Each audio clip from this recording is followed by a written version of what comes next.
Quality और consistent performance के लिए सिर्फ सिल्वर पंप्स एंड मोटर्स, नाम याद रखना।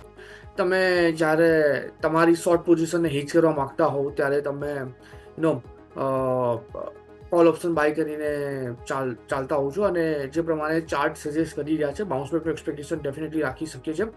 અને આ લેવલ પર તમે યસ જોયું હશે કે વોલેટિલિટી અત્યારે ખાસી એવી વધી ગઈ છે. પર્ટિક્યુલરલી એની ટાઈમ જે વોલેટિલિટી પહેલાં 0.6 0.8% પર હતી વોલેટિલિટી, અત્યારે 1.2 1.3ની અરાઉન્ડ આવી ગઈ છે. આ વોલેટિલિટીથી બચવા માટે અને આ વોલેટિલિટીમાં કોઈ મેજર ઘટાડો પ્રોફિટમાં ના થાય અથવા તો મેજર ઘટાડો પોર્ટફોલિયોમાં ના થાય, પોઝિશનમાં ના થાય, એટલે આજે ઇન્ડેક્સમાં તમે હેવી પોઝિશન જોઈ રહ્યા છો because of this particular part only. અને તમે જોશો તો સૌથી વધારે પોઝિશન અત્યારે આ લેવલ પર જે બનાવી છે એફઆઈઆઈએ પર્ટિક્યુલરલી નિફ્ટી 50માં બતાવેલી છે. બાકી બેંક નિફ્ટીમાં તો જોવા જઈએ તો માઇનર પોઝિશન છે. નિફ્ટી ફિનસર્વમાં જોવા જઈએ તો શોર્ટમાં પોઝિશન બનાવેલી છે.